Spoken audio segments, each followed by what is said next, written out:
Agora que meu filho vê de novo, você pode sair da minha casa. Essas palavras ecoaram como uma sentença de morte nos ouvidos de Beatriz Lacerda. Ali estava ela, de pé no hall da mansão em Balneário Camboriú, ainda com curativos nos olhos, após ter doado sua própria córnea para salvar a visão do marido, grávida, traída e humilhada pela família que deveria protegê-la. Mercedes Vasques, a matriarca implacável, observava com satisfação enquanto Beatriz era expulsa como uma intrusa. Eduardo, o homem por quem ela havia sacrificado literalmente parte de si mesma, permanecia em silêncio, com os olhos que ela havia salvado desviados de sua dor. Mas esta não é uma história sobre derrota. É sobre uma mulher que transformou a maior traição de sua vida na vingança mais poderosa que o Brasil já viu. 4 anos depois, Beatriz retornaria ao país não como a esposa rejeitada, mas como a CEO da empresa que poderia salvar a infraestrutura de cidades inteiras. E ela trazia consigo uma revelação que abalaria as estruturas do poder. Comentem aí embaixo de onde vocês estão assistindo e se já passaram por alguma situação onde precisaram escolher entre o amor e a dignidade própria. A história de Beatriz e Eduardo está apenas começando. Para entender como chegamos até aquele momento terrível na mansão dos Vasques, precisamos voltar 4 anos no tempo, quando Beatriz Lacerda ainda acreditava que o amor poderia vencer qualquer obstáculo. Ela tinha 28 anos e era uma das arquitetas mais promissoras de Belo Horizonte. Formada pela UFMG com louvor, Beatriz sonhava em transformar as cidades brasileiras em lugares mais humanos e sustentáveis. Era essa paixão pelo urbanismo que a levou até aquele congresso de infraestrutura onde conheceu Eduardo Vasques. Eduardo era diferente de tudo que ela esperava de um herdeiro. Alto, de olhos castanhos expressivos e sorriso fácil, ele demonstrava interesse genuíno pelos projetos dela. Enquanto outros empresários viam apenas números e contratos, Eduardo fazia perguntas sobre o impacto social das obras, sobre como melhorar a vida das pessoas. Você realmente acredita que pode mudar o Brasil através da arquitetura? Ele perguntou naquela primeira noite, enquanto caminhavam pelas ruas do centro de Belo Horizonte, após o evento. Tenho certeza, respondeu Beatriz, os olhos brilhando de convicção. Cada espaço que criamos influencia como as pessoas vivem, se relacionam e sonham. Eduardo se apaixonou primeiro por essa determinação, depois pela mulher por trás dela. Beatriz era tudo que ele não encontrava no seu círculo social. Autêntica, trabalhadora, cheia de propósito. Ela não queria nada além de construir um futuro melhor. O namoro floresceu rapidamente. Eduardo apresentou Beatriz à família apenas 6 meses depois. A recepção foi gelada desde o primeiro momento. Mercedes Vasques, matriarca de 55 anos, acostumada a controlar cada aspecto da vida do filho, enxergou imediatamente a ameaça que aquela jovem arquiteta representava. Ela não tem o nosso tipo de educação, Eduardo, dizia Mercedes sempre que ficavam sozinhos. Uma moça de família simples não entende as responsabilidades que virão com o nosso sobrenome. Mas Eduardo estava determinado. Contra todos os protestos da família, pediu Beatriz em casamento durante uma viagem à Chapada Diamantina. Era março. O pôr do sol pintava o céu de laranja, e Beatriz disse sim sem hesitar. O casamento aconteceu em Belo Horizonte, uma cerimônia elegante, mas tensa. Mercedes compareceu de preto, como se fosse um funeral. Os amigos de Beatriz se misturavam desconfortavelmente com a elite mineira que rodeava os Vasques. Mas nada disso importava para o casal. Eles estavam construindo algo novo juntos. Os primeiros meses de casamento foram os mais felizes da vida de Beatriz. Eduardo a apoiava em todos os projetos, e ela começou a trabalhar em parceria com algumas empresas do grupo familiar.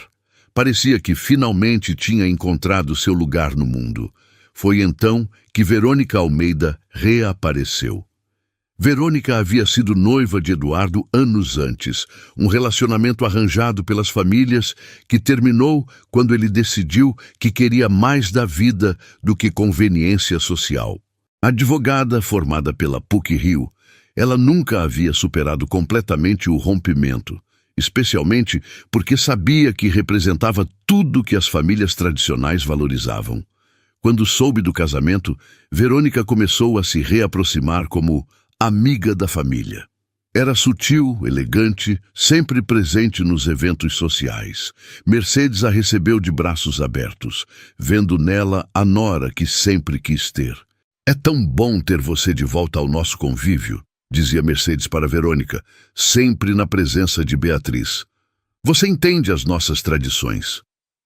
Beatriz tentava ignorar as provocações, mas sentia o terreno se movendo sob seus pés. Eduardo, por sua vez, parecia alheio às tensões. Ele amava Beatriz e acreditava que isso era suficiente para superar qualquer resistência familiar. A vida seguiu assim por quase 2 anos, em um equilíbrio frágil entre o amor do casal e a hostilidade velada da família.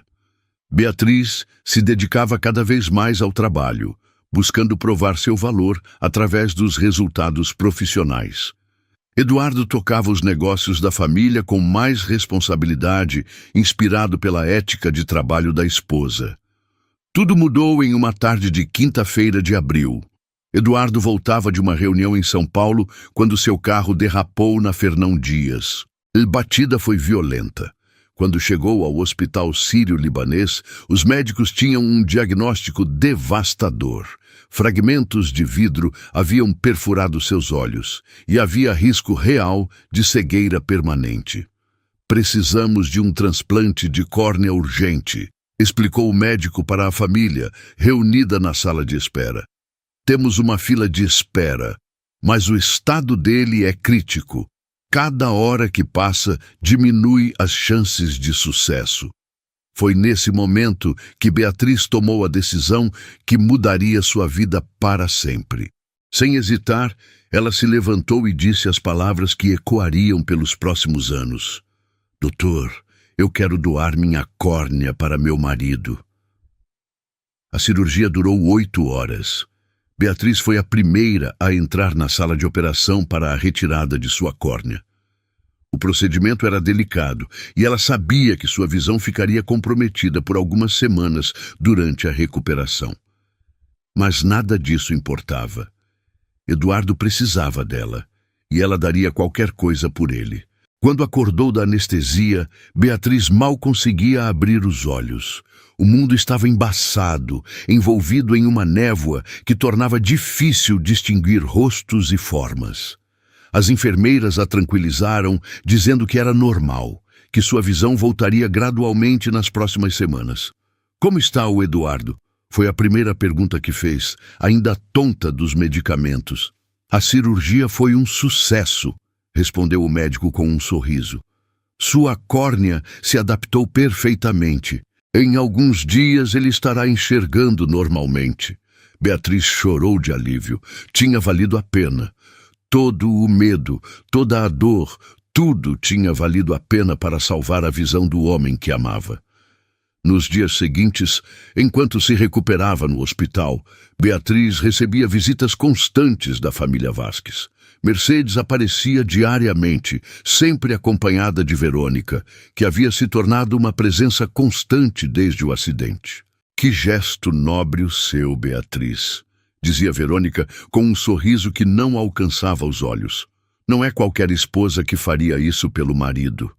Havia algo no tom de Verônica que incomodava Beatriz, mas ela estava focada na recuperação e em cuidar de Eduardo. Ele ainda estava com curativos nos olhos, esperando ansiosamente pelo momento de removê-los e descobrir se conseguiria enxergar novamente. Quando finalmente chegou o dia, toda a família estava presente no quarto. O médico removeu cuidadosamente as bandagens dos olhos de Eduardo.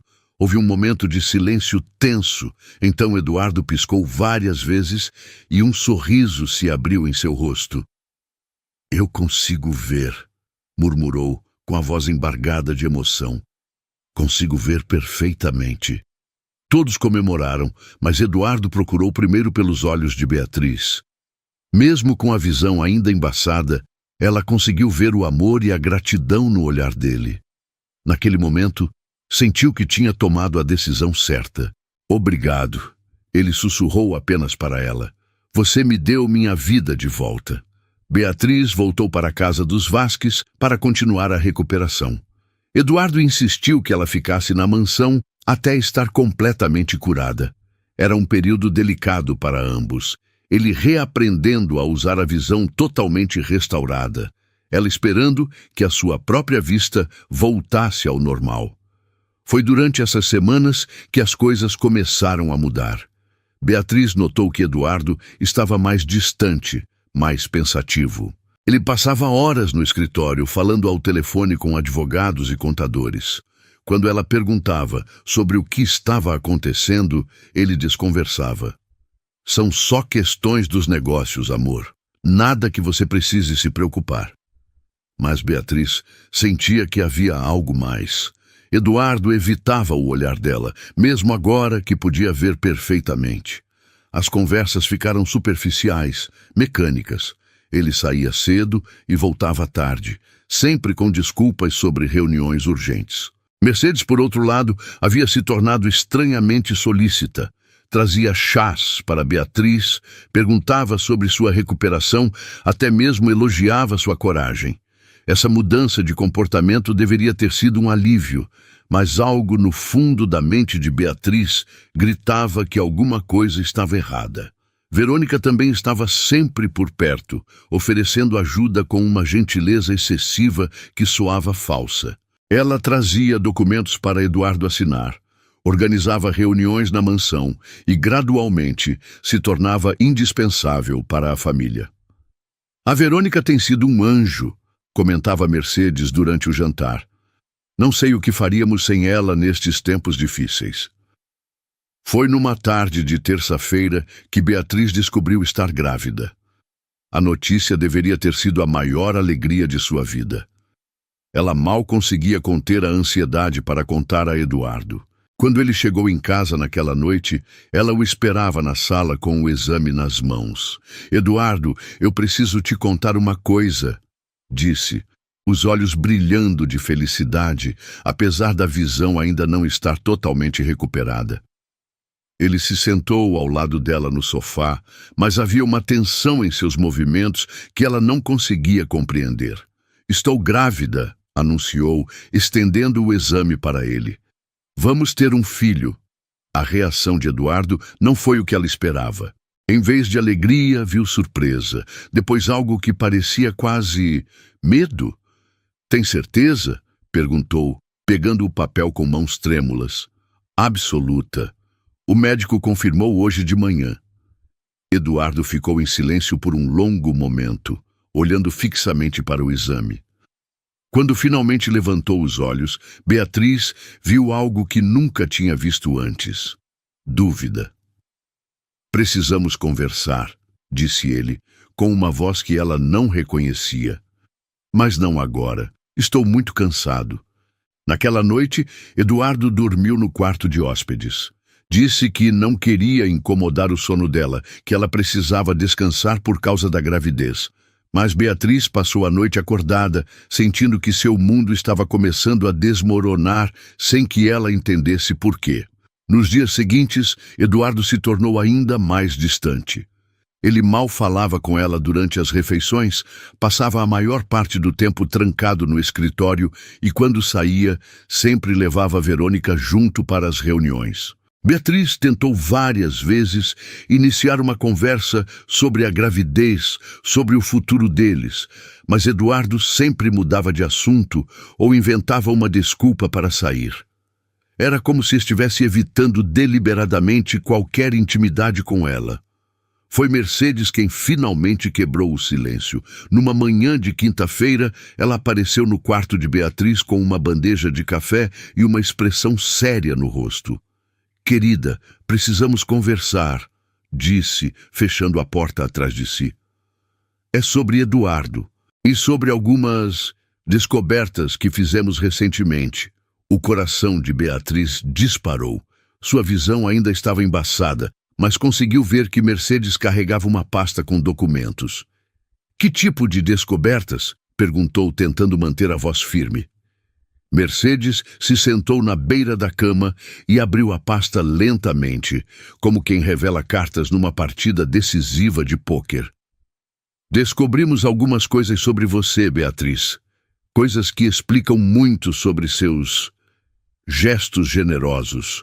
Mercedes espalhou os documentos sobre a cama com a precisão de quem já havia ensaiado aquele momento várias vezes. Beatriz, com a visão ainda comprometida, se esforçava para enxergar o que estava diante dela, mas conseguia distinguir apenas borrões de texto e números. Estes são extratos bancários, Beatriz, começou Mercedes com uma voz fria e calculada. Mostram transferências muito interessantes feitas para suas contas nos últimos 2 anos. Transferências? Que transferências? Beatriz pegou um dos papéis tentando focar a visão. Eu não entendo do que você está falando. 50 mil reais em dezembro do ano passado, outros 30 mil em março. E este aqui... Mercedes apontou para outro documento. Este mostra comunicações entre você e alguns concorrentes da nossa empresa. Parece que alguém estava passando informações privilegiadas. O sangue de Beatriz gelou nas veias. Mesmo sem conseguir ler claramente os documentos, podia sentir a armadilha se fechando ao seu redor. Isso é impossível, disse, a voz tremendo. Eu jamais faria algo assim. Você sabe que eu amo Eduardo, que eu daria minha vida por ele. Deu até sua córnea, replicou Mercedes com sarcasmo venenoso. Que gesto mais conveniente. Logo depois que essas transferências misteriosas pararam de aparecer em sua conta. A porta se abriu e Eduardo entrou no quarto, seguido por Verônica. O rosto dele estava sério. Os olhos que Beatriz havia salvado agora a olhavam com frieza e desconfiança. Eduardo. Beatriz tentou se levantar da cama, mas ainda estava fraca. Você precisa acreditar em mim. Eu não sei de onde esses documentos vieram, mas não sou eu. As evidências são muito claras, Beatriz, disse Verônica, se aproximando da cama. Eu mesma ajudei a investigar quando Eduardo começou a suspeitar. Foi doloroso descobrir, mas não podíamos ignorar os fatos. Suspeitar de quê? Beatriz olhou para Eduardo, implorando com os olhos embaçados. Eduardo, por favor, você me conhece. Você sabe quem eu sou. Eduardo desviou o olhar, as mãos fechadas em punhos. Eu pensava que conhecia, murmurou. Mas como você explica o dinheiro? Como explica essas conversas com os nossos concorrentes? Porque não aconteceram, Beatriz gritou, a voz quebrando de desespero. Alguém está mentindo. Alguém forjou esses documentos. Está chamando minha mãe de mentirosa? Eduardo finalmente a encarou. E Beatriz viu nos olhos dele uma frieza que nunca havia existido antes. Está dizendo que Verônica, que nos ajudou tanto durante minha recuperação, está inventando isso? Verônica colocou a mão no braço de Eduardo num gesto reconfortante. Eu sei que é difícil aceitar, Eduardo. Eu também não queria acreditar quando começamos a investigar. Vocês investigaram?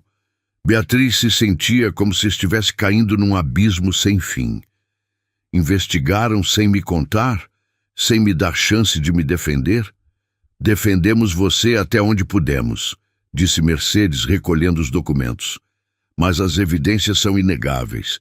E agora com essa gravidez tão oportuna? A implicação nas palavras de Mercedes era clara. Beatriz sentiu náusea. Não sabia se era da gravidez ou do horror da situação. Você está insinuando que eu engravidei de propósito? Para quê? Para me aproveitar da família de vocês?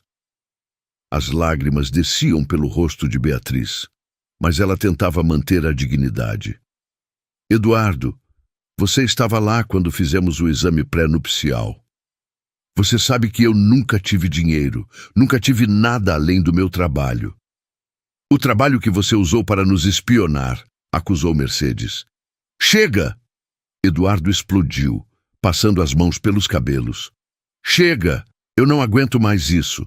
Ele se virou para Beatriz e ela viu o homem que amava sendo consumido por dúvidas que não eram suas, por mentiras plantadas cuidadosamente por pessoas que a odiavam. Eu preciso de tempo para pensar, disse ele. Preciso entender o que é real e o que não é. Eduardo, por favor. Beatriz estendeu a mão para ele, mas Eduardo recuou. Você está deixando elas te convencerem de algo que nunca aconteceu. Eu sou sua esposa. Eu amo você. Eu sacrifiquei minha visão por você. E talvez esse tenha sido o plano desde o início, disse Verônica suavemente. Criar uma dívida emocional tão grande que seria impossível questionar seus motivos. Beatriz olhou para Verônica e, mesmo com a visão embaçada, conseguiu ver o sorriso cruel nos lábios da mulher. Naquele momento, compreendeu a verdade terrível. Verônica havia orquestrado tudo. Os documentos falsos, as dúvidas plantadas em Eduardo, até mesmo o timing da descoberta. Foi você, sussurrou Beatriz. Você forjou tudo isso. Cuidado com o que diz, retrucou Verônica, mas havia um brilho perigoso em seus olhos. Acusações sem prova podem ser muito prejudiciais. Eduardo olhou entre as duas mulheres, claramente em conflito. Por um momento, Beatriz pensou que ele veria a verdade, que o amor deles seria mais forte que as mentiras. Mas então Mercedes falou novamente. Eduardo, você precisa pensar no futuro da empresa, na família. Não podemos permitir que nossa reputação seja manchada por essa situação. Que situação? Beatriz tentou se levantar da cama, mas o quarto girou ao seu redor. Estamos falando do nosso casamento, do nosso filho. Estamos falando de um filho que pode ter sido concebido com segundas intenções, disse Mercedes friamente. Eduardo fechou os olhos, as mãos tremendo. Quando os abriu novamente, Beatriz viu que havia tomado sua decisão. Eu preciso que você vá embora, disse ele, sem conseguir olhar diretamente para ela. Pelo menos até eu conseguir resolver tudo isso. Ir embora? Beatriz não conseguia acreditar no que estava ouvindo. Eduardo, eu sou sua esposa. Estou grávida do seu filho. Para onde você quer que eu vá? Para a casa da sua mãe, para qualquer lugar, respondeu Mercedes no lugar do filho. Mas não pode ficar aqui. Não depois do que descobrimos. Eduardo, Beatriz implorou uma última vez. Olhe para mim, use os olhos que eu salvei e olhe para mim de verdade. Você sabe quem eu sou. Mas Eduardo já estava saindo do quarto, seguido por Verônica, que sussurrava consolos em seu ouvido. Mercedes ficou para trás, observando Beatriz com satisfação mal disfarçada. Uma motorista vai te levar para onde você quiser ir, disse Mercedes. Mas você tem 1 hora para arrumar suas coisas e sair da minha casa. Beatriz se vestiu com dificuldade, a visão ainda embaçada e o coração despedaçado. Colocou suas roupas numa mala pequena, deixando para trás todos os presentes caros que havia ganhado da família Vasques. Não queria nada que a lembrasse daquela traição. Quando estava descendo as escadas para sair, ouviu a voz de Mercedes ecoando pelo hall. Agora que meu filho vê de novo, você pode sair da minha casa. Beatriz parou na porta, grávida, traída, com a visão comprometida e sem ter para onde ir. Mas no fundo de sua alma, uma chama se acendeu. Não era de vingança, ainda não. Era algo mais puro e mais perigoso. Determinação. Ela não sabia como, mas um dia voltaria. E quando voltasse, seria para mostrar ao mundo inteiro quem realmente era Beatriz Lacerda. A motorista a levou direto para o aeroporto. Durante todo o trajeto, Beatriz segurou na barriga ainda pequena e fez uma promessa silenciosa para o filho que carregava. Eles não conseguiriam destruí-la. Não quando ela tinha um motivo tão importante para se reerguer. No aeroporto, com as poucas economias que tinha, comprou uma passagem para Nova York. Lá estava Ítalo Mendes, seu melhor amigo da época de faculdade, que agora trabalhava como consultor da ONU. Se havia uma pessoa no mundo em quem ainda podia confiar, era ele. Enquanto o avião decolava, Beatriz olhou pela janela e viu o Brasil ficando para trás. Não sabia quando voltaria, mas sabia que quando isso acontecesse, seria uma mulher completamente diferente. O apartamento de Ítalo Mendes, no Brooklyn, era pequeno, mas foi o primeiro lugar onde Beatriz se sentiu segura em semanas. Quando ele abriu a porta e viu o estado dela, grávida, com a visão ainda recuperando e carregando apenas uma mala pequena, não fez perguntas. Simplesmente a abraçou e disse: "Bem-vinda de volta à vida real." Ítalo era tudo que Beatriz precisava naquele momento. Um amigo leal que a conhecia desde antes de Eduardo, antes da riqueza dos Vasques, antes de tudo ter virado do avesso. Eles haviam estudado juntos na UFMG, sonhando em mudar o mundo através do urbanismo. Agora ele trabalhava como consultor em projetos de desenvolvimento urbano sustentável para a ONU. "Não vou perguntar o que aconteceu agora", disse Ítalo, preparando chá para ela na pequena cozinha. "Mas quando você estiver pronta para falar, eu estarei aqui." Nos primeiros dias, Beatriz mal saía do quarto. Dormia muito, chorava em silêncio e tentava processar a traição que havia sofrido. Sua visão estava melhorando gradualmente, mas as feridas emocionais pareciam mais profundas a cada dia. Foi numa manhã de sábado, 2 semanas depois de sua chegada, que ela finalmente contou tudo para Ítalo. Falou sobre a doação da córnea, sobre os documentos falsos, sobre como Eduardo havia acreditado nas mentiras sem nem mesmo lhe dar chance de se defender. "Eles me destruíram completamente", disse ela, as mãos na barriga que começava a crescer. "E o pior é que Eduardo acreditou. O homem por quem eu sacrifiquei minha visão acreditou que eu era capaz de traí-lo." Ítalo ouviu tudo em silêncio, e quando ela terminou, fez apenas uma pergunta: "O que você quer fazer agora?" "Eu não sei", admitiu Beatriz. "Só sei que não posso voltar para o Brasil assim. Não posso voltar derrotada." "Então, não volte derrotada", disse Ítalo simplesmente. "Volte vitoriosa." Foi nesse momento que algo mudou dentro de Beatriz. A dor ainda estava lá, mas junto com ela nasceu uma determinação férrea.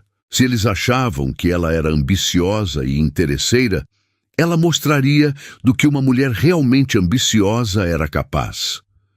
Nos meses seguintes, Beatriz se jogou no trabalho com uma intensidade que impressionava até mesmo Ítalo. Ela estudou inglês religiosamente, mergulhou em cursos online sobre tecnologia urbana e começou a desenvolver um conceito revolucionário. Cidades que não apenas funcionavam, mas que pensavam. "O que vocês fariam no lugar de Beatriz neste momento? Voltariam para casa de cabeça baixa ou lutariam para provar que são maiores que qualquer traição?" A resposta de Beatriz veio na forma da C20, Cities Intelligence Integration. A empresa nasceu na mesa da cozinha do apartamento de Ítalo, com Beatriz grávida de 7 meses, criando algoritmos que prometiam revolucionar como as cidades gerenciavam tráfego, energia e recursos. "Imagine uma cidade que aprende com seus próprios erros", explicava Beatriz para Ítalo, enquanto rabiscava diagramas em guardanapos. "Uma cidade que antecipa problemas antes que eles aconteçam, que otimiza recursos em tempo real, que coloca o bem-estar humano no centro de todas as decisões." Ítalo via o brilho nos olhos dela e sabia que estava presenciando o nascimento de algo especial. Usando seus contatos na ONU, ele conseguiu apresentar o projeto de Beatriz para algumas organizações internacionais interessadas em inovação urbana. O primeiro contrato veio de Lisboa. A prefeitura portuguesa estava buscando soluções para otimizar o transporte público e reduzir a poluição no centro histórico. O projeto de Beatriz não era apenas inovador, era visionário.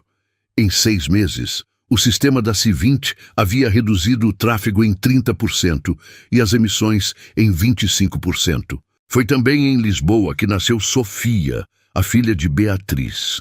Ela deu à luz numa clínica portuguesa moderna, segurando apenas a mão de Ítalo, que havia voado para estar ao seu lado. Quando segurou a filha pela primeira vez, Beatriz fez uma promessa. Você nunca vai precisar depender de ninguém para ser quem você é. O sucesso em Lisboa abriu portas por toda a Europa. Cidades como Barcelona, Amsterdã e Copenhagen começaram a implementar as soluções da C20. Beatriz se mudou entre essas cidades, sempre com Sofia no colo, construindo um império tecnológico que transformava centros urbanos em ecossistemas inteligentes. Ela aprendeu a falar espanhol fluentemente em Barcelona, aperfeiçoou seu inglês em Londres e dominou o francês em Paris. Sofia crescia ouvindo múltiplas línguas, brincando nos escritórios temporários da C20 espalhados pela Europa, sendo criada por uma mãe que havia transformado sua dor em combustível para a inovação. Enquanto isso, no Brasil, Eduardo tentava manter o império familiar funcionando. Mas sem a ética de trabalho que Beatriz havia trazido para sua vida, ele voltou aos velhos hábitos. Os negócios da família começaram a enfrentar escândalos de corrupção, contratos superfaturados e obras inacabadas. Verônica, que havia conseguido se casar com Eduardo 2 anos após a expulsão de Beatriz, descobriu que conquistar o homem era mais fácil do que mantê-lo interessado. Eduardo bebia mais, trabalhava menos e constantemente parecia estar procurando por algo que havia perdido. Você deveria estar feliz, dizia Verônica durante as discussões que se tornaram frequentes. Você se livrou de uma mulher que só queria seu dinheiro. Mas Eduardo não parecia feliz. Ele usava os olhos que Beatriz havia salvado para olhar um horizonte vazio, sempre se perguntando se havia tomado a decisão certa. Enquanto isso, Beatriz se tornou uma referência mundial em urbanismo inteligente. Ela palestrava em conferências internacionais, suas soluções eram estudadas em universidades prestigiosas e a C20 se tornara uma das empresas de tecnologia urbana mais respeitadas do mundo. Sofia crescia bilíngue, inteligente e independente, criada por uma mãe que havia aprendido que o amor próprio era mais importante que qualquer amor romântico. Nas noites em que Beatriz a colocava para dormir, ela contava histórias sobre cidades mágicas que se curavam sozinhas, onde as pessoas viviam em harmonia e onde as injustiças sempre encontravam seu fim. Mamãe, essas cidades existem de verdade? Perguntava Sofia com os olhos grandes e curiosos. Ainda não, minha querida, respondia Beatriz, beijando a testa da filha. Mas um dia vão existir, e você vai ajudar a construí-las. Era uma promessa que Beatriz pretendia cumprir. Mas antes disso, havia uma conta a acertar. Havia um país que precisava conhecer a verdadeira Beatriz Lacerda. E havia um homem que precisava descobrir que os olhos que ela havia salvado poderiam finalmente enxergar a verdade. No seu 4º ano de exílio voluntário, Beatriz recebeu um convite que mudaria tudo. O Congresso Global de Cidades Inteligentes seria realizado no Rio de Janeiro, e ela era a palestrante principal. O Brasil a estava chamando de volta. Era hora de mostrar ao mundo que a mulher expulsa de uma mansão em Balneário Camboriú havia se tornado a salvação das cidades do futuro. O escritório da C20 em Manhattan ocupava 3 andares de um prédio no distrito financeiro. Do 28º andar, Beatriz podia ver toda a cidade se estendendo diante dela como um organismo vivo e pulsante. Era exatamente assim que ela havia aprendido a ver as cidades, não como estruturas de concreto e aço, mas como ecossistemas complexos que respiravam, cresciam e se adaptavam. Sofia, agora com 4 anos, corria pelos corredores do escritório como se fosse sua segunda casa. Os funcionários da empresa a adoravam, e ela falava português com a mãe, inglês com Ítalo e espanhol com Maria, a babá que haviam contratado quando os projetos se multiplicaram. Mamãe, por que você fica olhando pela janela com essa cara triste? Perguntou Sofia numa tarde de quinta-feira, subindo no colo de Beatriz, enquanto ela revisava os últimos relatórios de Barcelona. Não estou triste, querida, respondeu Beatriz, beijando os cabelos cacheados da filha. Estou pensando. Pensando no quê? Era uma pergunta simples, mas a resposta era complexa. Beatriz estava pensando no Brasil, na família que havia perdido, no homem que havia traído sua confiança. Mas também estava pensando no futuro, nos projetos que poderiam transformar as cidades brasileiras e no momento certo de voltar para casa. Obrigada por continuarem conosco até aqui, pessoal. Vocês não fazem ideia do que ainda está por vir nesta história. A C20 havia se tornado muito mais do que Beatriz jamais sonhara.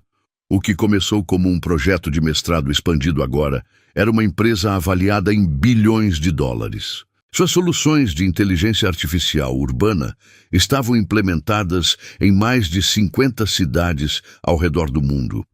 Em Copenhague, o sistema da C20 havia reduzido o consumo de energia da cidade em 40%. Em Amsterdã, otimizara o sistema de canais para prevenir enchentes com precisão meteorológica. Em Barcelona, criara corredores verdes que não apenas melhoravam a qualidade do ar, mas também aumentavam o bem-estar psicológico dos moradores.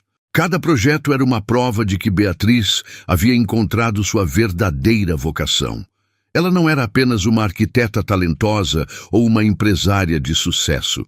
Ela era uma visionária que entendia que o futuro da humanidade dependia de como construíamos e gerenciávamos nossos espaços urbanos. Ítalo, que havia se tornado oficialmente sócio da C20, cuidava da expansão internacional, enquanto Beatriz se concentrava no desenvolvimento tecnológico. Eles formavam uma dupla perfeita. Ele com sua experiência em organizações internacionais e ela com sua genialidade para resolver problemas urbanos complexos. Sabe o que me impressiona mais em você? Disse Ítalo numa noite em que trabalhavam até tarde no escritório de Manhattan. Não é só que você criou tudo isso, é que você nunca perdeu a humanidade no processo. Era verdade. Enquanto muitas empresas de tecnologia focavam apenas nos números e na eficiência, a C20 sempre colocava as pessoas no centro de suas soluções. Cada algoritmo desenvolvido por Beatriz levava em conta não apenas dados de tráfego ou consumo de energia, mas também índices de felicidade, saúde mental e coesão social. Enquanto isso, no Brasil, o império dos Vasques desmoronava lentamente. Eduardo havia se casado com Verônica numa cerimônia pomposa, que mais parecia um negócio do que uma celebração de amor. Mas o casamento não trouxe a estabilidade que a família esperava. Verônica se revelara exatamente o que sempre fora: uma mulher ambiciosa que via o casamento como uma transação comercial. Ela não trouxe inovação para os negócios da família, apenas mais do mesmo pensamento conservador e práticas questionáveis que já caracterizavam o grupo Vasques. Eduardo, por sua vez, parecia um homem perdido. Bebia mais do que deveria, tomava decisões impulsivas nos negócios e frequentemente se pegava olhando fotografias antigas, tentando entender onde tudo havia dado errado. Você precisa parar de olhar para o passado, dizia Verônica sempre que o pegava em um desses momentos melancólicos. Ela se foi. Você fez a escolha certa. Mas Eduardo não tinha tanta certeza. Os negócios da família enfrentavam escândalo atrás de escândalo. Contratos superfaturados com prefeituras, obras abandonadas, acusações de corrupção que manchavam o nome dos Vasques quase semanalmente na imprensa. Mercedes, agora com quase 60 anos, tentava manter as aparências, mas até ela começava a questionar se haviam tomado as decisões certas. A empresa que um dia foi sinônimo de excelência em infraestrutura, agora era associada a práticas duvidosas e resultados medíocres. Talvez devêssemos contratar consultores externos, sugeriu Eduardo numa reunião familiar tensa. Pessoas com visão nova que entendam as tendências modernas de construção. Não precisamos de estranhos nos nossos negócios, retrucou Mercedes, mas sua voz não tinha mais a mesma autoridade de antes. O que eles não sabiam era que a estranha que poderia salvar seus negócios havia se tornado uma das mulheres mais influentes do mundo em seu campo. Beatriz era frequentemente citada em revistas especializadas. Suas palestras em conferências internacionais eram assistidas por milhões de pessoas, e suas soluções eram estudadas nas melhores universidades do mundo. Ela havia se tornado exatamente o oposto de tudo que a família Vasquez representava: ética, inovadora, focada no bem comum e reconhecida mundialmente por sua competência. Sofia crescia nesse ambiente de excelência e integridade. Aos 4 anos, ela já demonstrava uma curiosidade natural sobre como as coisas funcionavam, sempre perguntando à mãe sobre os projetos da empresa. «Mamãe, por que algumas cidades são tristes e outras são felizes?» perguntou Sofia numa tarde, enquanto brincava com blocos de montar no escritório. «Porque algumas pessoas que constroem cidades pensam apenas no dinheiro», explicou Beatriz, se ajoelhando ao lado da filha. «E outras pensam em como fazer as pessoas se sentirem bem. E nós fazemos as pessoas se sentirem bem? Tentamos, minha querida, sempre tentamos». Era essa filosofia que havia tornado a C20 tão especial. Em um mundo onde a tecnologia frequentemente desumanizava os espaços urbanos, Beatriz havia criado soluções que faziam exatamente o oposto. Devolviam a humanidade às cidades. O reconhecimento veio de forma gradual, mas consistente. Primeiro foram os prêmios de inovação tecnológica, depois os de sustentabilidade urbana. Beatriz foi nomeada uma das 40 Under 40 pela revista Forbes.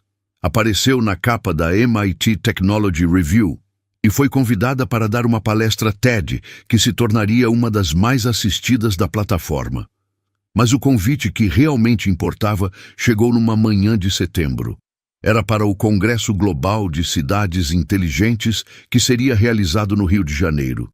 Beatriz seria não apenas uma das palestrantes principais, mas a apresentadora da palestra de abertura. «É a sua chance», disse Ítalo quando ela mostrou o convite. «O Brasil inteiro vai estar assistindo». Beatriz segurou o papel nas mãos e sentiu um arrepio percorrer sua espinha. 4 anos de exílio voluntário, 4 anos construindo um império baseado em competência e integridade, 4 anos se tornando a mulher que sempre soube que poderia ser. «Mamãe vai viajar?» perguntou Sofia, notando a tensão no ar. «Sim, querida», respondeu Beatriz, pegando a filha no colo. «Mamãe vai voltar para casa, e desta vez vamos voltar juntas». Era hora de mostrar ao Brasil que a mulher que haviam expulsado por ganância havia se tornado a salvação que eles nem sabiam que precisavam. Era hora de Eduardo ver com os olhos que ela havia salvado quem Beatriz Lacerda realmente era. A decisão de aceitar o convite para o Congresso no Rio de Janeiro não foi tomada da noite para o dia. Beatriz passou semanas analisando cada aspecto do retorno ao Brasil, pesando os riscos e as oportunidades que se apresentavam. «Você tem certeza de que está pronta para isso?» perguntou Ítalo numa tarde, enquanto revisavam os últimos detalhes dos projetos europeus. Voltar vai mexer com muitas feridas que talvez ainda não tenham cicatrizado completamente. Beatriz olhou pela janela do escritório em Manhattan, observando o movimento frenético da cidade que havia se tornado seu lar. Sofia estava na escola, e ela tinha algumas horas para tomar a decisão mais importante dos últimos 4 anos. «Sabe o que mais me incomoda, Ítalo?» disse ela, se virando para encarar o amigo. «Não é a dor que eles me causaram. Isso eu já superei. É o fato de que existem milhares de cidades brasileiras que poderiam se beneficiar do que desenvolvemos, e elas estão sendo privadas disso por causa do meu orgulho ferido. Era típico de Beatriz transformar uma questão pessoal em uma missão maior. Durante os 4 anos de exílio, ela havia acompanhado de longe os problemas urbanos do Brasil. Enchentes em São Paulo, colapso do transporte público no Rio, poluição crescente em Belo Horizonte. Sabia que suas soluções poderiam ajudar, mas havia escolhido manter distância. Além disso, continuou ela, Sofia tem o direito de conhecer o país onde nasceu, de entender suas raízes, mesmo que parte dessa história seja dolorosa. A preparação para o retorno começou imediatamente. Mas Beatriz não estava planejando apenas uma palestra. Estava orquestrando uma revelação que mudaria completamente a narrativa sobre quem era Beatriz Lacerda e o que havia realmente acontecido 4 anos antes. O primeiro passo foi contratar uma equipe de investigadores particulares no Brasil. Beatriz havia aprendido que a verdade só tinha poder quando vinha acompanhada de evidências irrefutáveis. Se Verônica havia forjado documentos para incriminá-la, era hora de descobrir como e quando isso havia acontecido. Os investigadores trabalharam discretamente por 2 meses. Rastrearam transferências bancárias, analisaram documentos digitais e entrevistaram ex-funcionários da família Vasques que haviam sido demitidos ao longo dos anos. O que descobriram superou até mesmo as expectativas de Beatriz. Verônica não havia apenas forjado os documentos que incriminavam Beatriz. Ela havia criado uma rede complexa de manipulação que incluía contas bancárias falsas, comunicações fabricadas e até mesmo suborno de funcionários para corroborar sua versão dos fatos. Ela planejou tudo com meses de antecedência, relatou o investigador principal numa videoconferência segura. Desde antes do acidente de Eduardo, ela já estava preparando o terreno para destruir o casamento dele com a senhora. Beatriz ouviu o relatório completo sem demonstrar emoção, mas por dentro sentia uma mistura de raiva e alívio. Raiva por ter sido vítima de uma manipulação tão elaborada, alívio por finalmente ter prova de sua inocência. Tem mais, continuou o investigador. Descobrimos irregularidades nos contratos que a família Vasques vem assinando desde que a senhora saiu do país. Superfaturamento, obras inacabadas, pagamentos a empresas fantasmas. O grupo está sendo investigado pelo Ministério Público. Era a peça final do quebra-cabeças. Enquanto Beatriz construía um império baseado em ética e competência, a família que a havia expulsado por supostas irregularidades estava afundando em corrupção real. O segundo passo foi preparar Sofia para a viagem. A menina havia crescido ouvindo histórias sobre o Brasil, mas sempre de forma romantizada. Agora Beatriz precisava explicar que estavam voltando para casa, mas que casa era um conceito complicado para elas. Mamãe nasceu no Brasil, Sofia, explicou Beatriz numa noite enquanto arrumavam as malas juntas. É um país lindo, com pessoas maravilhosas, mas às vezes pessoas boas passam por momentos difíceis lá. Por isso você saiu? Perguntou Sofia, com a curiosidade inocente de uma criança de 4 anos. Por isso mamãe saiu, mas agora vamos voltar para ajudar a tornar o Brasil um lugar melhor. Sofia aceitou a explicação com a facilidade das crianças, mais interessada em saber se haveria praia no Rio de Janeiro do que nas complexidades emocionais da viagem. O terceiro passo foi coordenar a apresentação que faria no Congresso. Beatriz decidiu que não seria apenas uma palestra técnica sobre cidades inteligentes. Seria um manifesto sobre ética, competência e o poder de transformação que uma pessoa determinada poderia ter. Ela passou semanas preparando cada slide, cada palavra, cada momento da apresentação. Sabia que Eduardo estaria assistindo, assim como Mercedes e provavelmente Verônica. Queria que eles ouvissem não apenas suas palavras, mas vissem o que ela havia se tornado. Você vai contar a verdade sobre o que aconteceu? Perguntou Ítalo, que havia decidido acompanhá-la ao Brasil. Vou contar a verdade sobre quem eu sou, respondeu Beatriz. O resto é consequência. A imprensa brasileira já havia começado a noticiar sua participação no Congresso. As reportagens a descreviam como uma empresária brasileira de sucesso internacional, que retornava ao país para compartilhar sua experiência.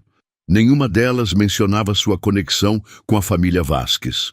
Eduardo viu uma dessas reportagens numa manhã de terça-feira, enquanto tomava café no escritório da empresa familiar. A foto de Beatriz na revista de negócios o deixou em choque. Ela estava diferente, mais madura, mais elegante, irradiando uma confiança que ele não lembrava de ter visto antes. Beatriz Lacerda, CEO da C20, empresa líder mundial em soluções de inteligência urbana, lia a legenda. Eduardo leu a matéria 3 vezes, tentando conciliar a imagem da mulher de sucesso com suas memórias da esposa que havia expulsado de casa. É impossível, murmurou para si mesmo. Não pode ser a mesma pessoa. Mas era. E ela estava voltando para casa. Mercedes também viu a reportagem, e a reação dela foi bem diferente. Um medo gelado se instalou em seu peito quando compreendeu as implicações do retorno de Beatriz. Se ela havia se tornado tão poderosa e influente, que verdades poderia revelar? Que versão da história ela contaria? Verônica, por sua vez, tentou minimizar a importância da notícia quando Eduardo a mostrou. Deve ser uma coincidência de nomes, disse ela, mas sua voz traía nervosismo. A Beatriz que conhecemos jamais conseguiria construir algo assim. Mas, no fundo, Verônica sabia a verdade. Ela sempre havia reconhecido o potencial de Beatriz. E foi exatamente por isso que havia trabalhado tão duro para destruí-la. Agora, 4 anos depois, suas piores suspeitas se confirmavam. Enquanto isso, Beatriz fazia os últimos preparativos em Nova York. Revisou uma última vez as evidências que apresentaria, confirmou os detalhes da viagem e passou uma última noite brincando com Sofia no apartamento que havia sido seu refúgio por 4 anos. — Você está nervosa, mamãe? Perguntou Sofia, notando a tensão no ar. — Um pouco, admitiu Beatriz, mas às vezes precisamos fazer coisas que nos deixam nervosas para fazer o que é certo. — E o que é certo? Beatriz pegou a filha no colo e olhou pela janela de Manhattan uma última vez antes da viagem que mudaria suas vidas para sempre. Mostrar para o mundo quem nós realmente somos, respondeu. Na manhã seguinte, elas embarcariam para o Rio de Janeiro. Beatriz voltava ao Brasil não como a mulher humilhada que havia saído, mas como uma força da natureza pronta para virar o jogo. Eduardo teria a chance de ver com os olhos que ela havia salvado quem Beatriz Lacerda realmente sempre foi. O voo da C-20 pousou no Galeão numa manhã ensolarada de outubro. Beatriz desceu do avião segurando a mão de Sofia, que olhava maravilhada para tudo ao redor. Era a primeira vez que a menina pisava em solo brasileiro, e seus olhos brilhavam de curiosidade diante do país da mãe. — É aqui que você nasceu, mamãe? Perguntou Sofia, falando em português com o sotaque levemente americanizado que havia desenvolvido. — É aqui que nós duas nascemos, respondeu Beatriz, respirando fundo o ar do Rio de Janeiro. — Você nasceu aqui, no meu coração, mesmo estando longe. A comitiva que as esperava no aeroporto era impressionante. Jornalistas de vários veículos de comunicação, representantes do Congresso e autoridades municipais se aglomeravam para receber a CEO da C-20. Beatriz havia se tornado uma celebridade internacional e sua volta ao Brasil era tratada como um evento de grande importância. — Doutora Lacerda, Como se sente ao retornar ao Brasil após tanto tempo? Gritou um repórter por cima do tumulto. Beatriz sorriu com a elegância que havia aprendido a cultivar nos salões internacionais. Me sinto honrada em poder contribuir para o desenvolvimento urbano do meu país. O Brasil tem um potencial imenso e acredito que podemos transformar nossas cidades em referências mundiais. As perguntas se multiplicavam, mas Beatriz mantinha respostas diplomáticas e profissionais. Não era o momento ainda. O palco certo para suas revelações seria o Congresso. O Hotel Copacabana Palace havia reservado a suíte presidencial para ela e Sofia. Enquanto a filha explorava os cômodos enormes com a alegria de uma criança, Beatriz se dirigiu à janela que dava para a praia mais famosa do mundo. Ítalo, que havia chegado no mesmo voo, se juntou a ela na varanda. "Nervosa?" perguntou ele, oferecendo uma taça de água de coco. "Focada", respondeu Beatriz. 4 anos pensando neste momento. Agora é hora de executar. Enquanto isso, em São Paulo, Eduardo assistia ao noticiário da chegada de Beatriz com uma mistura de incredulidade e algo que ele não conseguia nomear. A mulher na televisão era inegavelmente a Beatriz que ele havia conhecido, mas havia uma transformação radical em sua postura, em sua fala, em toda a sua presença. "Impossível", murmurou, passando as mãos pelos cabelos. Como ela conseguiu construir tudo isso? Verônica estava ao seu lado no sofá, mas permanecia estranhamente quieta. Seus olhos estavam fixos na tela, e Eduardo podia ver tensão em cada linha de seu rosto. "Você não parece surpresa", comentou Eduardo. "Estou processando", respondeu Verônica, tentando manter a voz neutra. "É inesperado." Na verdade, Verônica estava em pânico. Ela havia passado 4 anos acreditando que Beatriz havia simplesmente desaparecido, possivelmente destruída pela humilhação que havia sofrido. Descobrir que não apenas ela havia sobrevivido, mas prosperado de forma espetacular. Era seu pior pesadelo se tornando realidade. Mercedes, assistindo ao mesmo noticiário em sua mansão em Balneário Camboriú, sentia um frio na espinha que não conseguia explicar. A mulher na televisão emanava poder e autoridade de uma forma que a deixava profundamente desconfortável. "Ela não pode saber", disse para si mesma. Não há como ela saber a verdade sobre os documentos. Mas uma voz pequena em sua mente sussurrava que talvez houvesse sim.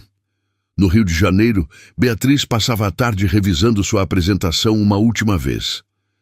Cada slide havia sido cuidadosamente planejado para contar não apenas a história da C20, mas para revelar gradualmente quem ela realmente era e o que havia acontecido 4 anos antes.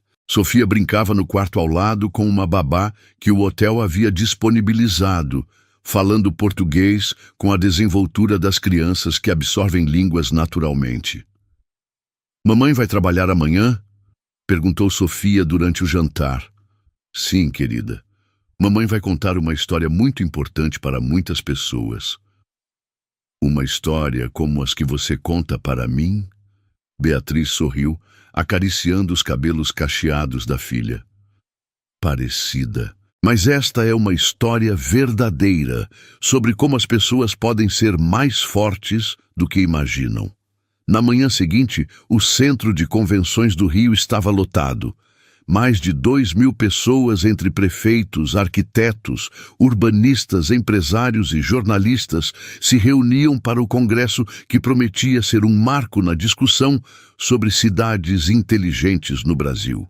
Beatriz chegou cedo, vestindo um terno azul marinho elegante que ressaltava sua autoridade sem ser ostensivo. Sofia ficaria no hotel com Ítalo, assistindo à transmissão ao vivo da apresentação. Nos bastidores, Beatriz fez uma descoberta que acelerou seu coração. Eduardo estava na lista de participantes. Ele havia se inscrito de última hora, aparentemente depois de ver as notícias sobre sua chegada.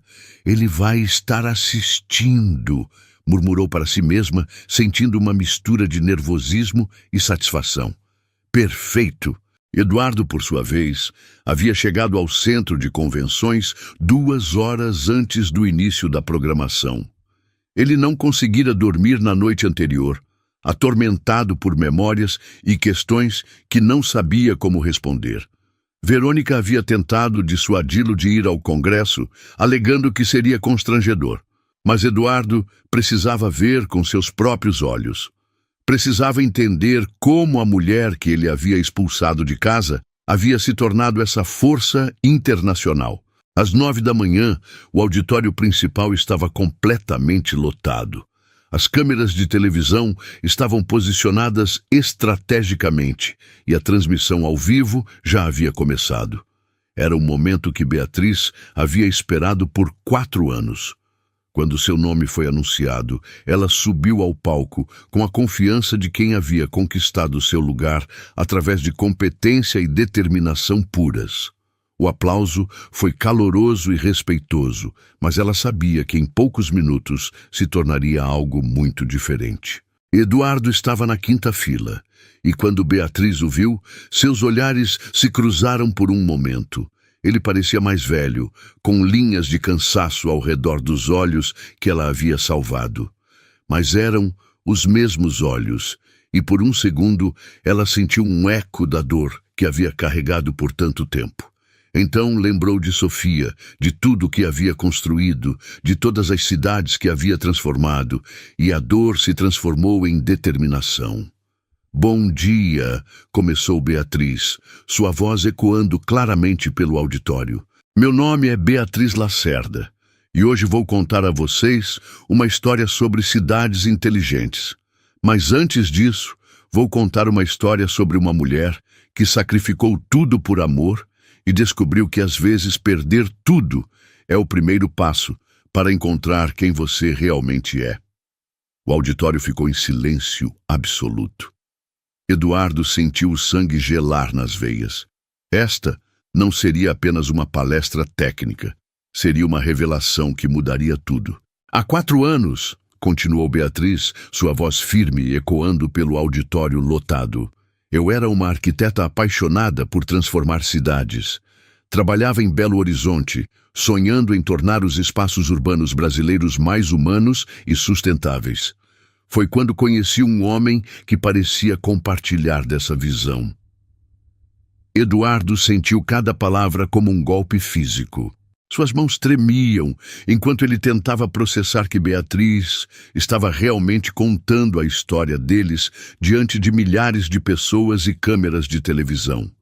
"Nos apaixonamos", prosseguiu Beatriz, "e eu acreditei que juntos poderíamos construir não apenas uma família, mas um legado de transformação urbana no Brasil, até que um acidente mudou tudo." No telão atrás dela, apareceu uma imagem do Hospital Sírio-Libanês. Eduardo reconheceu imediatamente o local onde havia passado dias lutando contra a possível cegueira. "Meu marido sofreu um acidente grave, que ameaçava deixá-lo cego permanentemente.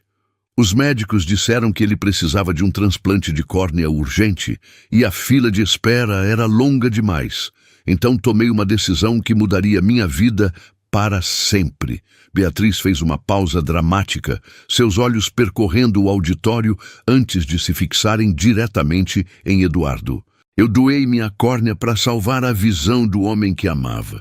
Um murmúrio de surpresa percorreu o auditório. Eduardo estava pálido, suas mãos agarrando os braços da cadeira com tanta força que seus nódulos estavam brancos. "A cirurgia foi um sucesso", continuou Beatriz. "Meu marido recuperou completamente a visão. Eu fiquei temporariamente com a vista comprometida durante o período de recuperação, mas estava feliz. Havia salvado os olhos do homem que amava." No telão, apareceram imagens de documentos médicos, os registros reais da cirurgia, mostrando Beatriz como doadora e Eduardo como receptor. "Mas então descobri que estava grávida. Deveria ter sido o momento mais feliz da minha vida. Em vez disso, tornou-se o início do meu pesadelo." A voz de Beatriz ganhou uma intensidade que fez o auditório inteiro prender a respiração. Documentos falsos começaram a aparecer. Extratos bancários forjados sugerindo que eu havia recebido dinheiro de concorrentes da empresa da família. Comunicações fabricadas indicando que eu estava passando informações privilegiadas. Tudo cuidadosamente fabricado para me incriminar. Eduardo sentiu o mundo girando ao seu redor. Pela primeira vez em 4 anos, uma dúvida terrível começou a crescer em sua mente. Grávida, ainda me recuperando da cirurgia e com a visão comprometida, fui acusada de ter doado minha córnea com segundas intenções, como se alguém sacrificasse sua própria visão por ganância. No telão, apareceram evidências forenses dos documentos falsificados. Análises digitais mostrando como haviam sido criados, datas alteradas, assinaturas copiadas. Fui expulsa da casa da família do meu marido enquanto ainda estava grávida e vulnerável. A última coisa que ouvi antes de sair foi: agora que meu filho vê de novo, você pode sair da minha casa. O auditório estava em silêncio absoluto. Muitas pessoas tinham lágrimas nos olhos. Eduardo sentia que ia vomitar. Vim para Nova York sem nada além das roupas que vestia e da certeza de que um dia a verdade viria à tona. E aqui estou, 4 anos depois, CEO de uma empresa que transformou mais de 50 cidades ao redor do mundo. Beatriz apontou para o telão, onde apareciam imagens dos projetos da C20 em Barcelona, Amsterdã, Copenhague e outras cidades. Cada projeto que desenvolvemos é baseado em princípios que aprendi naquele momento mais difícil da minha vida: transparência, ética e a certeza de que a verdade sempre prevalece. Ela fez outra pausa, deixando o peso de suas palavras ecoar pelo auditório. Mas não vim aqui apenas para contar minha história pessoal. Vim aqui para revelar a verdade sobre corrupção sistemática que tem impedido o Brasil de ter as cidades que merece. No telão, começaram a aparecer documentos diferentes, contratos superfaturados, obras inacabadas, pagamentos para empresas fantasmas, tudo relacionado ao grupo empresarial dos Vasques. Enquanto eu construía um império baseado em competência e ética, a família que me expulsou por supostas irregularidades afundava em corrupção real.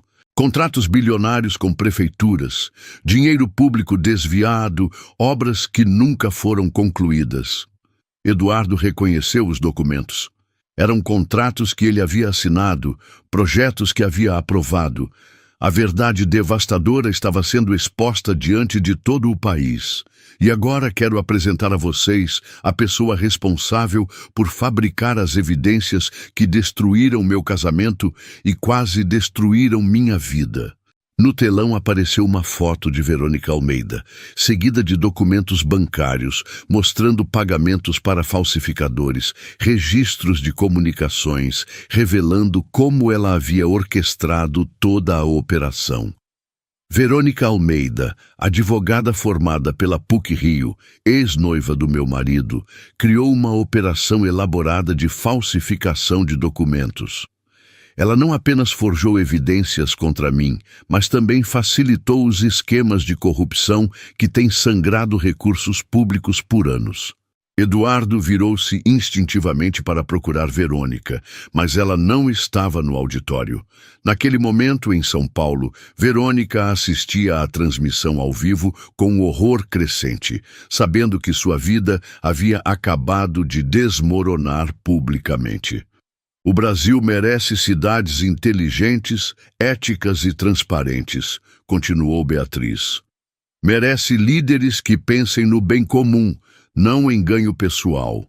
E merece saber a verdade sobre quem realmente trabalha pelo futuro do país.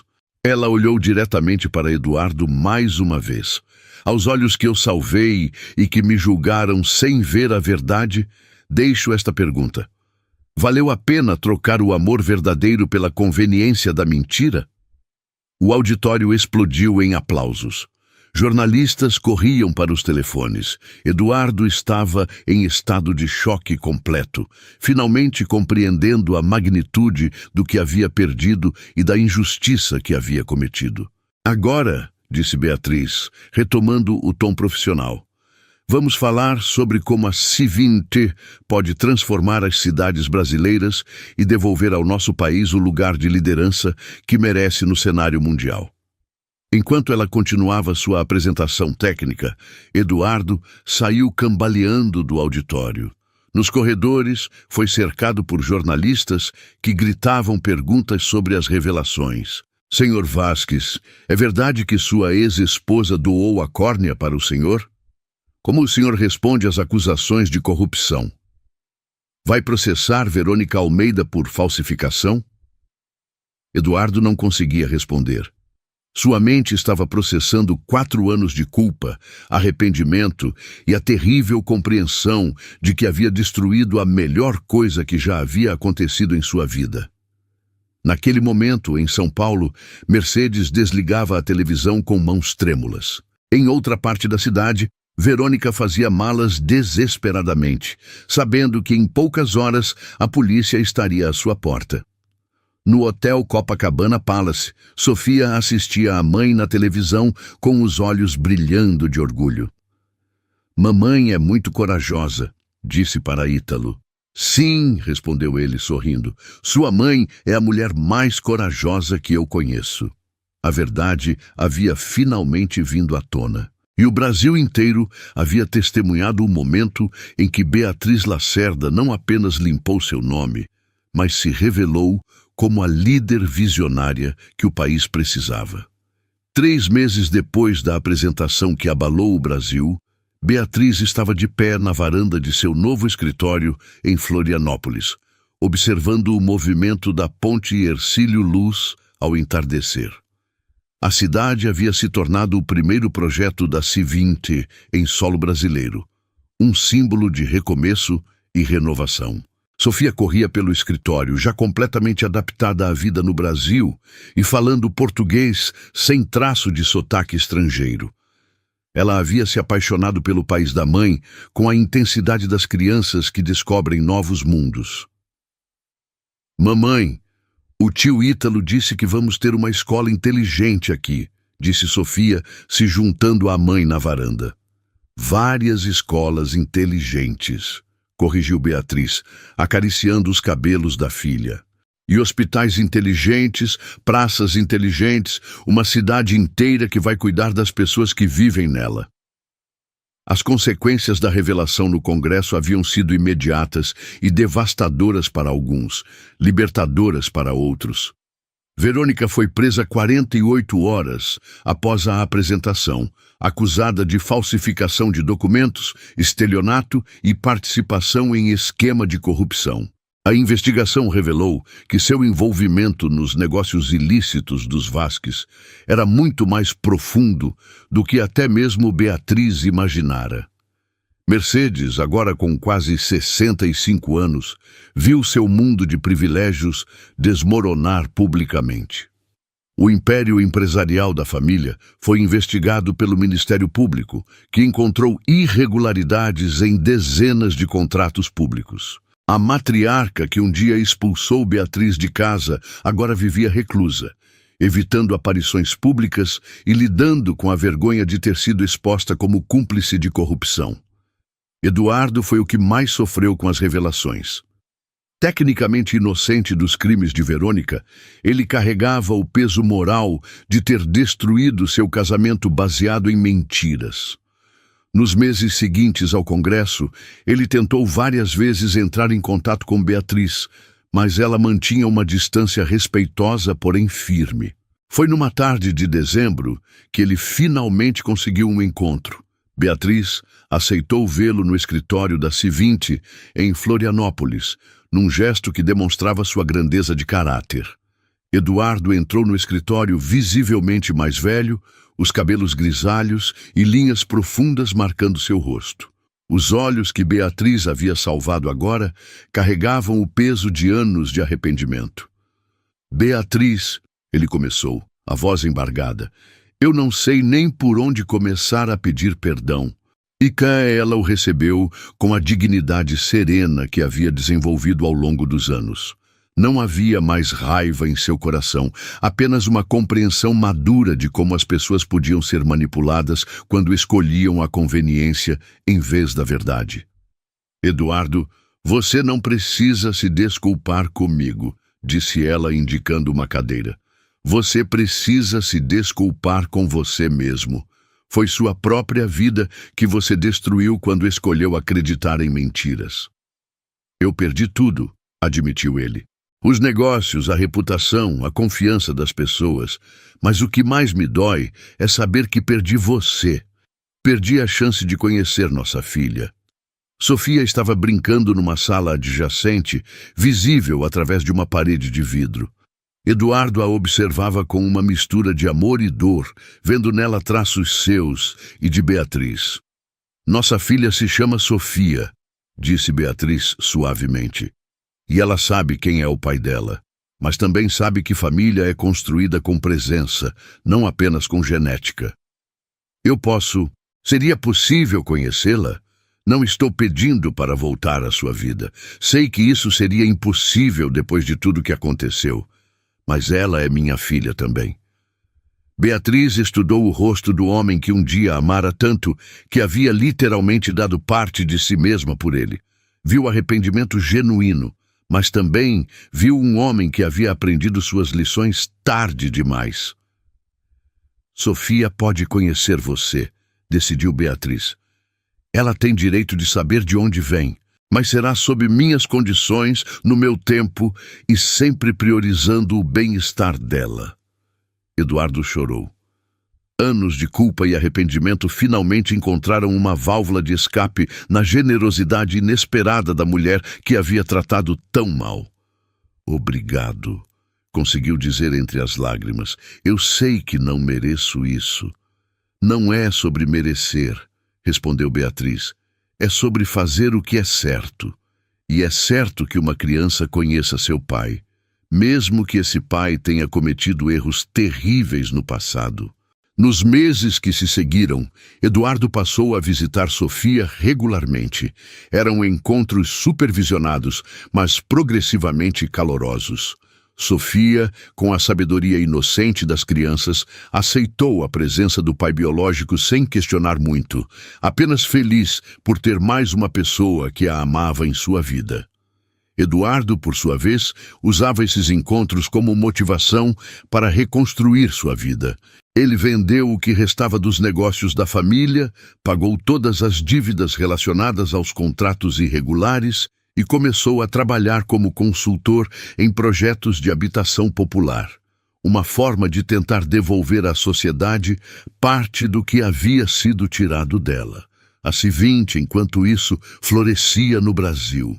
O projeto em Florianópolis se tornou modelo internacional, atraindo visitantes do mundo inteiro interessados em entender como uma cidade poderia ser verdadeiramente inteligente e humana ao mesmo tempo. Beatriz se tornou uma das mulheres mais respeitadas do país, não apenas por sua competência técnica, mas por sua história de superação e perdão. Ela palestrava em universidades, aconselhava startups e se tornou mentora de jovens empreendedoras que viam nela um exemplo de como era possível transformar dor em propósito. A coisa mais importante que aprendi, dizia ela em suas palestras, é que nossa maior força não vem de nunca cair, mas de como nos levantamos depois de cada queda. E às vezes, cair é exatamente o que precisamos para descobrir quem realmente somos. Sofia crescia nesse ambiente de excelência e integridade, desenvolvendo desde cedo uma consciência social que a mãe havia cultivado através do exemplo. Aos 5 anos, ela já demonstrava interesse pelos projetos da C20, sempre perguntando como as cidades poderiam ser mais felizes. Uma tarde, enquanto caminhavam pela praia de Florianópolis, Sofia fez uma pergunta que tocou profundamente o coração de Beatriz. Mamãe, você se arrepende de ter doado seus olhos para o papai Eduardo? Beatriz parou de andar e se ajoelhou para ficar na altura da filha. Nunca, respondeu com convicção, porque se eu não tivesse feito isso, muita coisa não teria acontecido. Eu não teria vindo para Nova York, não teria criado a C20 e, principalmente, não teria aprendido a ser forte o suficiente para ser a mãe que você merece. E eu não teria nascido, acrescentou Sofia com a lógica simples das crianças. Exato. Às vezes, as coisas mais dolorosas da nossa vida são exatamente o que precisamos para nos tornarmos quem devemos ser. Enquanto caminhavam de volta para casa, Beatriz refletia sobre a jornada extraordinária que havia vivido. De uma arquiteta apaixonada em Belo Horizonte a uma CEO respeitada mundialmente. De uma esposa traída e humilhada a uma mulher que havia perdoado seus algozes e construído um legado que transformaria cidades por gerações. A C20 agora tinha projetos confirmados em São Paulo, Rio de Janeiro e Brasília. O Brasil finalmente estava abraçando as soluções que poderiam transformar suas cidades em exemplos para o mundo. E Beatriz? Ela havia encontrado algo mais valioso que qualquer vingança. A paz de saber que havia se tornado exatamente quem sempre foi destinada a ser. Naquela noite, depois de colocar Sofia para dormir, Beatriz se sentou em sua varanda overlooking a Baía de Florianópolis. As luzes da cidade brilhavam como estrelas terrestres, cada uma representando uma vida, um sonho, uma possibilidade. Ela havia doado seus olhos por amor e descoberto que, às vezes, precisamos perder algo para ganhar tudo. Havia sido expulsa de casa por pessoas que não conseguiam enxergar seu valor e retornado como a salvação que elas nem sabiam que precisavam. A história de Beatriz Lacerda era mais que uma história de superação. Era uma prova de que a verdade sempre prevalece, de que a competência sempre supera a manipulação e de que, às vezes, as maiores traições nos levam às maiores vitórias. E vocês, o que acharam dessa jornada incrível? Como vocês reagiriam se estivessem no lugar de Beatriz? Comentem aí embaixo, se inscrevam no canal para mais histórias emocionantes como essa e não percam o próximo vídeo onde vamos contar a história de um homem que perdeu tudo apostando no amor e descobriu que às vezes perder é a única forma de realmente ganhar. Porque no final, a verdadeira inteligência não está apenas nas cidades que construímos, mas na capacidade de enxergar além das aparências e descobrir que dentro de cada um de nós existe uma força capaz de transformar qualquer obstáculo em oportunidade de crescimento.